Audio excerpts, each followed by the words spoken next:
नमस्कार दोस्तों, Sunday time videos के हेल्थ विद सिमर में आपका स्वागत है। दिल्ली में कोरोना वायरस के केस तो कम हैं, लेकिन डेंगू के मरीजों से इस वक्त अस्पताल पटे पड़े हैं। अस्पतालों में लगातार डेंगू के मरीजों की संख्या बढ़ती जा रही है और इनमें बच्चों की संख्या भी काफी ज्यादा है। दिल्ली में बताया जा रहा है कि इस वक्त डेंगू में डेन 2 स्ट्रेन के केसेस ज्यादा आ रहे हैं, जिसे सबसे ज्यादा खतरनाक माना जाता है। दिल्ली में इस वक्त डेंगू की क्या स्थिति है, इससे कैसे बचा जा सकता है, इस बारे में बताने के लिए आज हमारे साथ मौजूद हैं लोकनायक अस्पताल के डॉक्टर राहुल मीणा।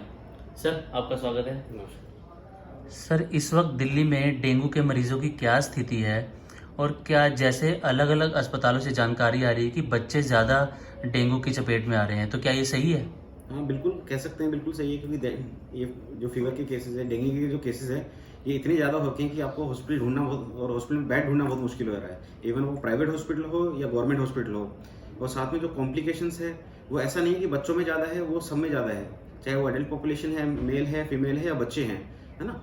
उनमें कुछ % केसेस है जो कि कॉम्प्लिकेशन के साथ भी आ रहे हैं हमारे पास, है ना। तो सर, इनमें किस तरीके की कॉम्प्लिकेशंस देखी जा रही हैं? वैसे तो डेंगू में आपको सिम्टम्स पता होंगे। जैसे सिम्टम्स है बुखार आना, सिर में दर्द होना, आंखों के पीछे दर्द होना, बॉडी में दर्द होना, है ना, नोजिया, वॉमिटिंग, हाँ, उल्टी दस्त लगना, ये इसके कॉमन सिम्टम्स है। बट कुछ केसेस आते हैं जैसे काली लैट्रिन आना, ब्लैक स्टूल्स बोलते हैं उसको, है ना, हेमेचूरिया जैसे पेशाब में खून आना, ये सब कॉम्प्लिकेशंस के साथ आते हैं। पूरी बॉडी में घुटनों में दर्द होना, है ना, ये सारी इनकी कॉम्प्लिकेशंस है जो कि हमारे पास पेशेंट आ रहे हैं इनकी, और काफ़ी मात्रा में पेशेंट्स हमारे पास चाहिए। सर, डेंगू के कितने स्ट्रेन होते हैं और इसमें कौन सा स्ट्रेन सबसे ज़्यादा खतरनाक माना जाता है? डेंगू बेसिकली एक मॉस्किटो बाइट से होता है, जिसको एडिस इजिप्टस बोलते हैं। और इसमें 4 स्ट्रेन्स होते हैं, 1, 2, 3, 4, है ना। तो किसी पेशेंट को स्ट्रेन 1 से इफेक्ट होता है, कोई 2 से इफेक्ट होता है, कोई 3 से या 4 से। लेकिन इसमें जो सबसे ज़्यादा देखने को मिला है, जिसमें कॉम्प्लिकेशन रेट ज़्यादा होते हैं, वो डेन 2 स्ट्रेन है। उसके अंदर बुखार लंबे समय तक आना, उसका बुखार टूटता नहीं है, बॉडी पूरी पेन में रहती है। और साथ में डेंगू से कॉम्प्लिकेशन रेट बहुत ज़्यादा है, जैसे जिसको डेंगू हेमरेजिक फीवर बोलते हैं। हाँ, उसमें लैट्रिन के रास्ते ब्लड आना, काली लैट्रिन आना, पेट के अंदर आंतों में ब्लीडिंग हो जाना, है ना, ये सारे सिम्टम्स डेंगू की वजह से ज़्यादा देखने को मिल रहे हैं। अगर कोई व्यक्ति स्ट्रेन 1 के डेंगू से पीड़ित होता है या ग्रस्त होता है, तो क्या वो उसको बाद में दोबारा स्ट्रेन 1 से ही हो सकता है डेंगू, या फिर स्ट्रेन 2, 3 या 4 से हो सकता है? ओके, नहीं ऐसा है, देखो डेंगू के 4 स्ट्रेन्स होते हैं। सपोज आपको डेंगू हुआ है डेंगू स्ट्रेन 1 से, वायरस 1 से, तो ऐसा नहीं है कि उससे आपको दोबारा नहीं हो सकता, उससे आपको दोबारा भी हो सकता है। और अगर किसी पेशेंट को अगर डेंगू रिसेंटली अभी 1-2 मंथ में लास्ट हुआ है ना, तो उसका देखना रहेगा कि उसका कौन से स्ट्रेन से इफेक्ट हुआ है।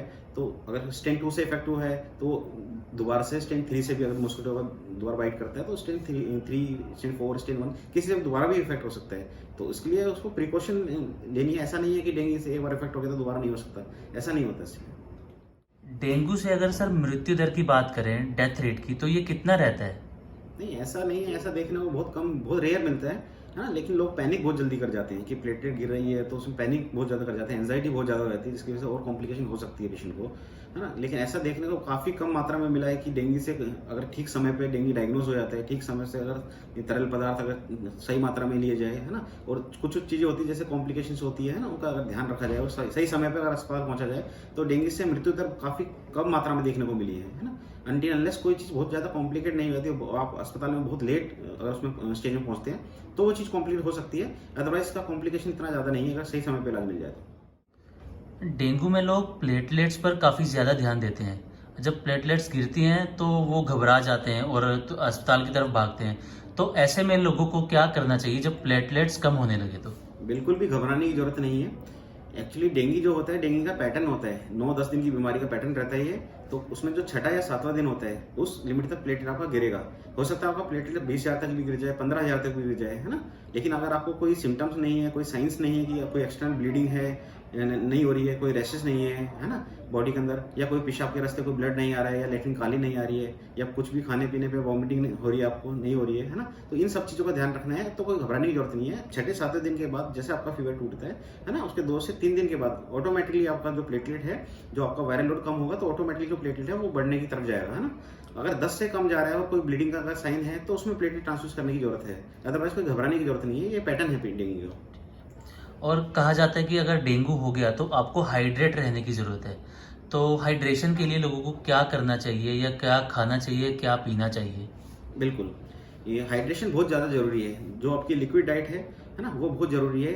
आजकल आपने मार्केट में सुना भी होगा कि जैसे कि बकरी का दूध या कुछ, वो एक हाइड्रेशन का ही एक जरिया है। उसमें भी आपको लिक्विड डाइट पे रखने के लिए बोला है ना, या उसमें आपका जो फल है उनका फ्रेश जूस मिल जाए आपको, है ना। लिक्विड डाइट में फ्रूटी, है ना, कुछ भी पीने के लिए आपको कुछ भी मिल सकता है ना, चाहे उसमें दूध हो, लस्सी हो, है ना। ये अगर चीज़ों की मात्रा अगर आपके शरीर में ठीक रहती है तो उससे जो आपका प्लेटलेट गिरने की जो तादाद है वो काफ़ी हद तक कम हो जाती है ना। बॉडी में डिहाइड्रेशन नहीं होना चाहिए। अगर डिहाइड्रेशन होगा तो आपका प्लेटलेट जो बनने की जो शक्ति है ना वो थोड़ी सी कम हो जाएगी इस चीज़ के अंदर।